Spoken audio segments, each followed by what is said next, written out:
Welcome to today's training topic on fire extinguishers. Past studies support that an estimated 80% of fires have been extinguished just by using portable fire extinguishers. If you are required to use an extinguisher or are a designated person through your employer, then it's required under the OSHA standard that you get trained annually. It's important that we maintain our extinguishers, along with understand when and how they are to be used. We will provide and demonstrate how to safely use them.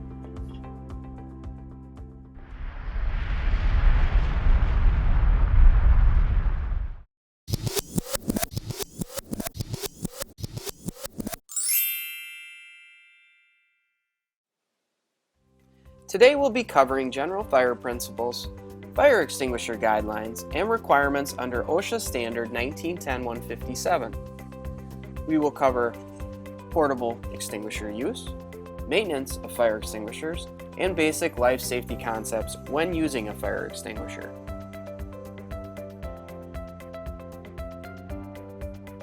In 2016, 69 U.S. firefighters were fatally injured, and over 60,000 of them experienced non-fatal injuries while on duty. Every 24 seconds, a fire department responded to an incident, with over 1,342,000 reported fires. These fires caused 3,390 civilian deaths and 14,650 civilian injuries. That's equivalent to 1 injury every 4 minutes and 1 death every 2.5 hours. Of this, there is an estimated $10.6 million just in property damage. Before we understand how and when to use a fire extinguisher, it's very valuable to know what makes fire and what's needed to extinguish it. Not all fires are the same, and certain fires may require special extinguishing methods. The fire triangle pictured here is the most basic component of understanding how fire actually works. When oxygen, a fuel source, and heat combine, they cause a chemical reaction we call fire. Take any one of these components away, the fire is extinguished. This is where a fire extinguisher, if used properly, can stop a fire from sustaining.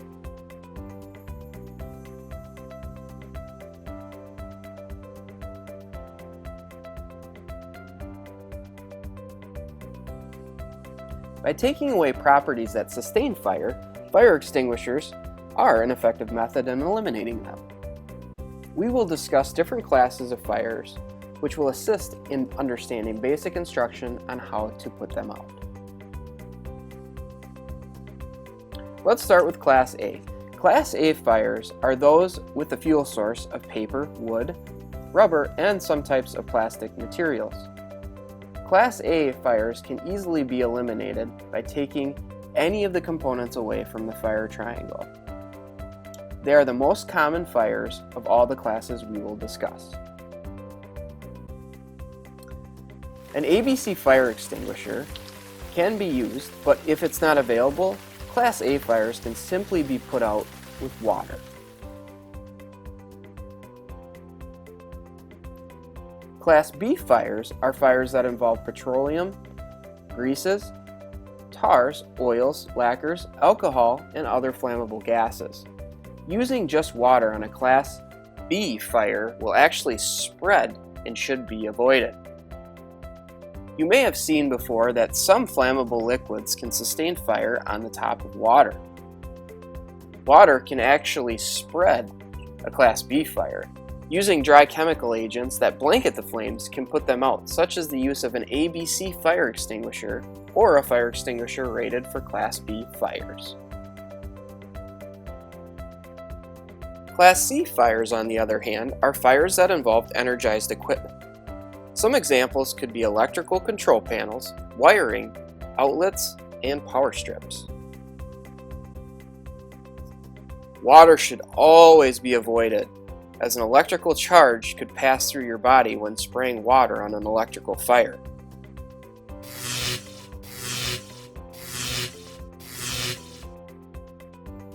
These types of fires should only be put out with extinguishers rated for Class C fires. An ABC fire extinguisher would be suitable. Class D fires involve fires with combustible metals, such as magnesium, titanium, zirconium, sodium, lithium, and potassium. Class D fires can pose some unique hazards. See how this small amount of metal can cause a reaction when put into water.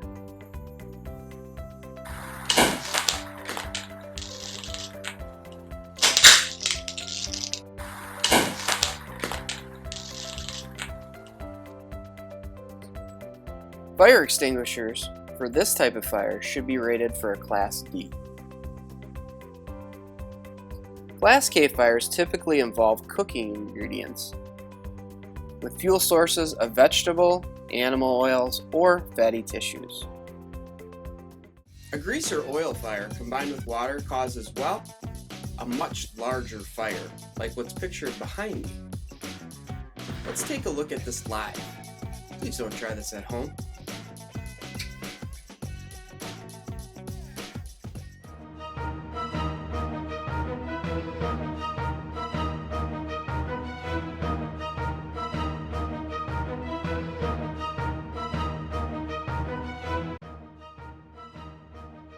As you can see, you'll never want to put a grease fire out with water. Now that we've talked about several different classes, you need to know how to identify fire extinguishers' capabilities. Extinguishers should be labeled so they can easily be known for what type of fires they are. This is an example showing an ABC fire extinguisher. Note how it's labeled properly to identify it. ABC fire extinguishers such as this one are very common in industry. Whether it's an ordinary combustible fire, flammable liquid fire, or an electrical fire, this extinguisher can be used for each circumstance. The following table is what types of extinguishing agents that can be used on different types of fires. Always consult with a professional fire extinguisher company to ensure that you have the proper extinguishers for your work environment.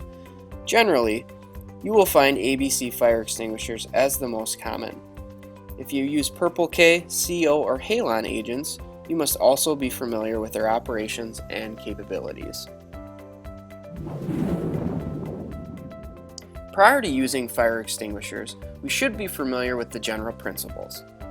Fire extinguishers should only be used in incipient stage fires for your safety. They are not designed to put out large fires. The approximate discharge time for a 10 to 20 pound dry chemical extinguisher ranges from 10 to 25 seconds. As the fire extinguisher sprays, it also starts losing force as it's emptied. If fire extinguishers are not used properly, they may not be effective in putting out the fire, thus keeping you in an area where you could inhale smoke from the flames or flames could grow rapidly. In addition, if your extinguishers aren't maintained properly, they may not be effective at all. Fire extinguishers are meant for what's called incipient stage fires.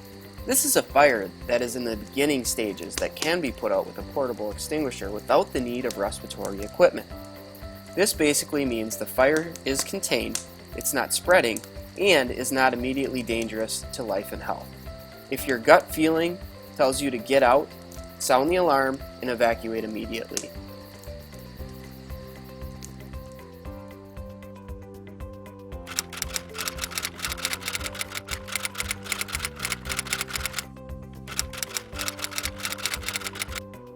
When using the fire extinguisher, the most common instruction is to follow the PASS system. The PASS system stands for pull the pin, aim the nozzle at the base of the fire, squeeze the lever discharging the extinguisher, and sweep the discharge at the base of the fire. We'll show a demonstration on the PASS system in slow motion. The fire is determined that it's non-threatening. It's not spreading and contained. Notice she grabs the fire extinguisher.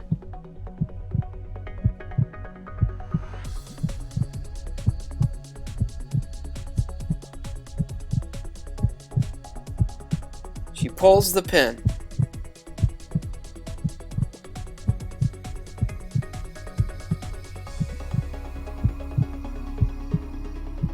She aims the nozzle at the base of the fire. She squeezes the handle.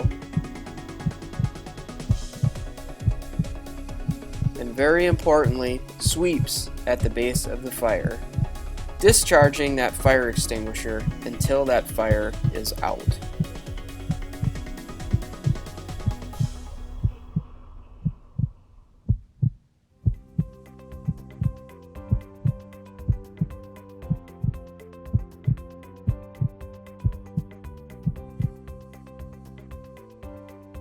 Fire extinguisher maintenance is very important. Without proper maintenance of a fire extinguisher, it could cause more danger than it can do good. Take, for example, if you fail to perform monthly and annual checks on your extinguishers. In between that time, your extinguisher has a bad seal and slowly loses pressure. Then there happens to be a small fire. The extinguisher is unable to put that out due to a lack of charge. Your entire building burns down. You lost a life because somebody was overcome with smoke inhalation. Fire extinguishers require annual checks, which is typically done by a fire extinguisher professional or a third party. They also require monthly checks, which is more commonly done internally.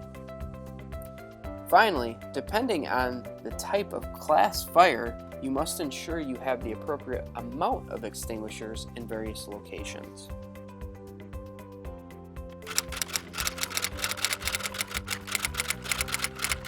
Annual fire extinguisher inspections are typically done like a third party, as we mentioned earlier. Extinguishers have tags mounted on them that state when the last inspection has been completed. They are good for 1 year. Monthly inspections can be done easily. These are pretty straightforward, simple, but yet very important. They need to ensure they are fully charged, there is no physical damage or blockage, the tamper seal is intact, and they are readily accessible, and no obstructions are in front of them, and there's a clear path to access.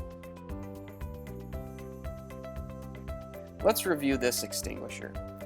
As pictured, assure the tack is in the green area. This means it's fully charged.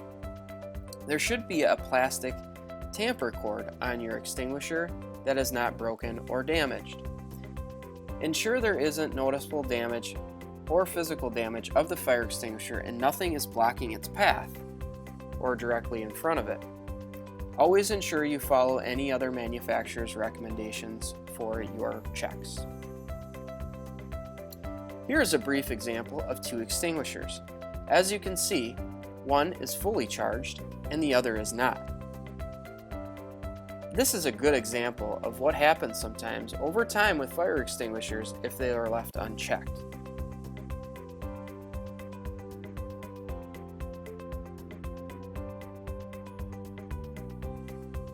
Using the fire extinguisher that was not fully charged loses power very quickly, and notice in the video that there's not enough to put out the flames.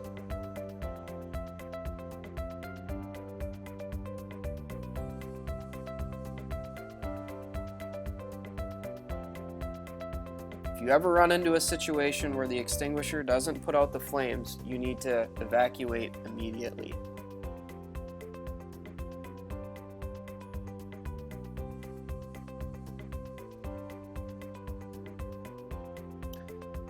We need to ensure that fire extinguishers are mounted on the wall and they're visible, and that they are neither locked to prevent accessing them or blocked. If you have difficulty in a shop or warehouse environment seeing an extinguisher from a distance, you can use signage to help as long as you still maintain a clear path and they are readily accessible.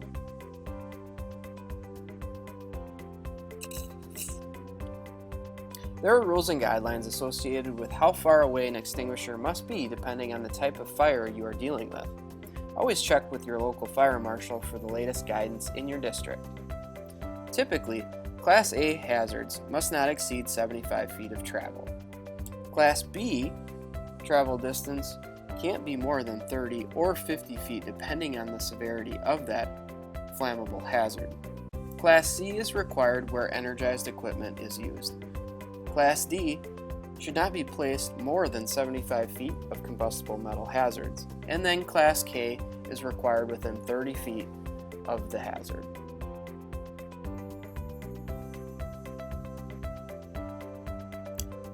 One of the most important concepts when using fire extinguishers is knowing when to exit. A fire, if beyond incipient stage, is there, you must evacuate immediately. Trust your gut. If you are in danger, always sound the alarm and escape. Remember, we can replace property, we cannot replace people.